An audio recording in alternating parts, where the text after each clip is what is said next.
Hey, hello. Welcome to Bold Women Lawyers Spotlight. Uh, I'm Sharon Christie. I'm the CEO and founder of Bold Women Lawyers, which is a business strategy and business coaching business for women lawyers in solo and small law firms. I am a lawyer. I was a lawyer for many years. I'm not in active practice anymore, but I am in the business of coaching women who are going through now in their law practices the same things that I did when I was in a small firm for 15 years and a solo firm for 16 years. I welcome you here today. Now, I was hopeful of having a guest, Chris Mullins, to talk about intakes. And unfortunately, Chris has not been able to make it. Now, she may be able to pop in a minute, but I'm not sure if she's going to make it today. So, in any event, I do want to talk to you about intakes and the process that I found most helpful with intakes. So, intakes are a very important part of growing your business because it is for many of your clients their first introduction to your law firm. When I first started, I, felt like I had to have my hands on everything. And intakes was certainly right up there at the top of my list. And I'm glad I did it that way, at least for a little while. I wish I had given it over and delegated it earlier, but nonetheless, I'm glad that I had the experience of doing the intake so that I knew exactly what was involved, how I wanted it handled, and I could find out what kinds of questions are we typically getting when new clients are coming on board or when we're interviewing potential new clients. So it helped me get up my learning curve pretty quickly. But I ran into a problem pretty quickly after that because what happens is so many times there are things that we do as lawyers that are important for our law business, but we won't let go of it.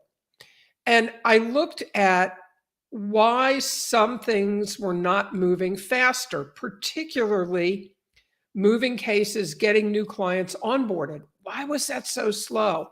Well, like so many things about business, I looked at the bottleneck, and what was the bottleneck?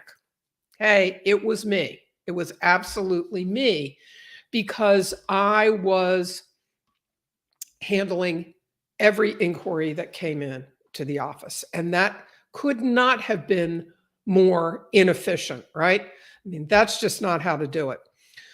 So I was fortunate enough to meet someone, that was Chris Mullins, who knew a lot about intakes and was able to help me with it. So here's some of the lessons that I learned. First of all, first and foremost, the lawyer doesn't need to do the intakes. And honestly, the lawyer shouldn't be doing the intakes.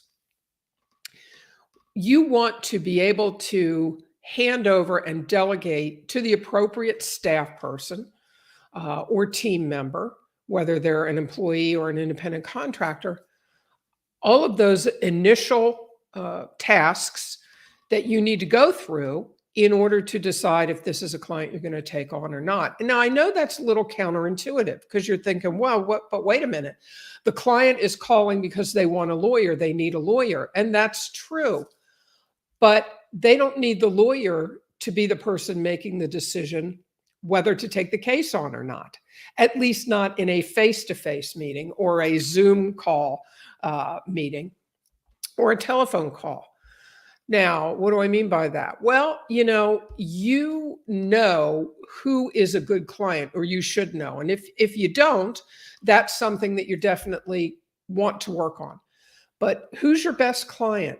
What are their characteristics of them and of their case? What are the parameters that you want to set up around these are the cases that we will take, these are the cases that we don't take, and if we don't take them, what's our next step? Is there a referral? You don't want people to walk away empty-handed. You want to have a next step. But you know what cases you want to handle. And you can set up your parameters according to those cases. And then you have to work with your team. You work with your staff or your team member, whoever it is that you want to train to do the intakes. And you give them ultimately the authority to say yes or no. Now, I will tell you, I was a little nervous when I first started this process, but I knew that I had to do something. I had to get those tasks off of my plate so that I could move cases forward, because I was in a contingent fee practice and you don't get paid until the case is over and you've won it. But even if you're in a practice where you're billing monthly, you've got to get the client onboarded and the case moving in order to have bills and in order to generate your revenue. So the intake process is the very beginning, where you can hand that off to someone once you set up the process properly. And one of the things that I went through in setting up the parameters was I actually worked with my team to do that.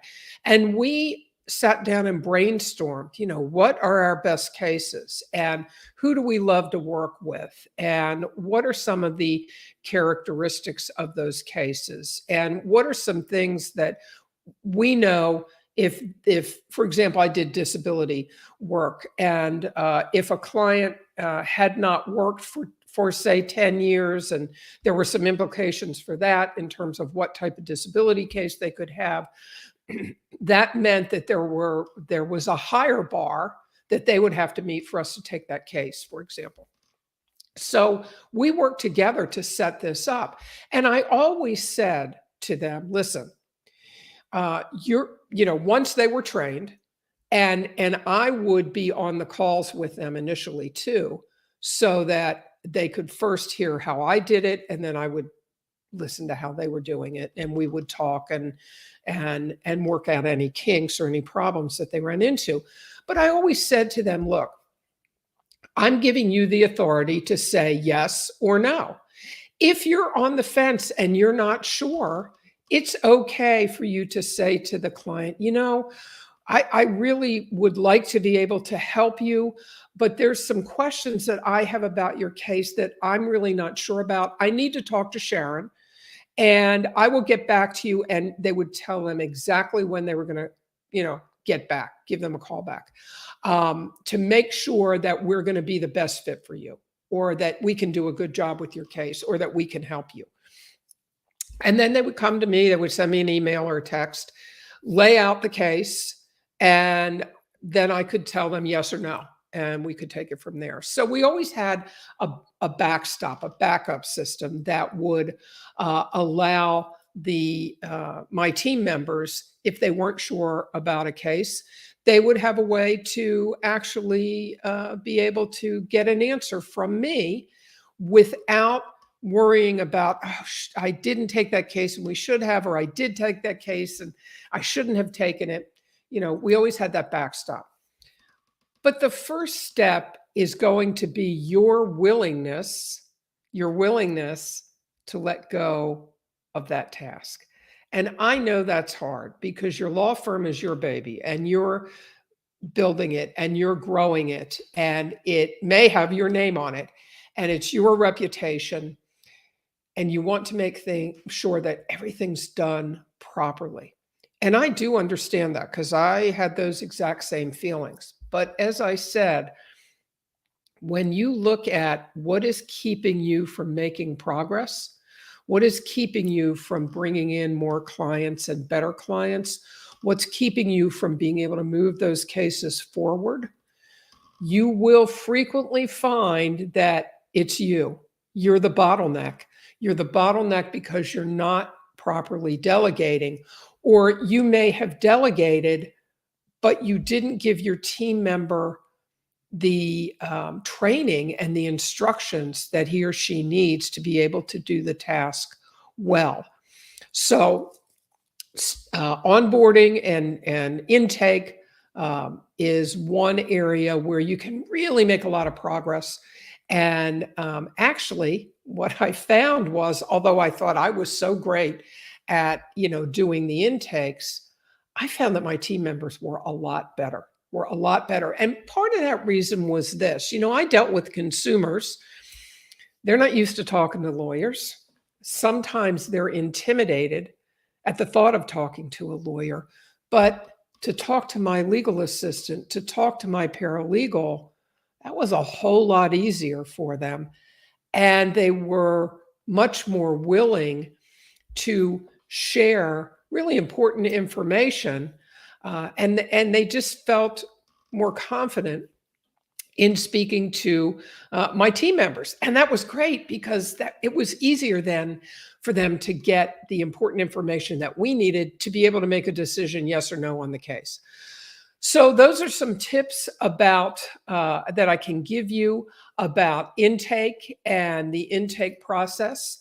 And I would love to hear if you have any comments or any suggestions about how to make your intake process as smooth as possible. I would love to hear it. So send me a message. You can go to my website at boldwomenlawyers.com, leave a message there, or send me an email, sharon@boldwomenlawyers.com. While you're on the website, make sure that you download my Solo Success Guide. There's lots of business tips in there to help you as you work on growing your solo law firm. So be sure you get a copy of the guide. I think you'll find it really helpful. So thank you for listening. I really appreciate you being here and listening to what I have to say.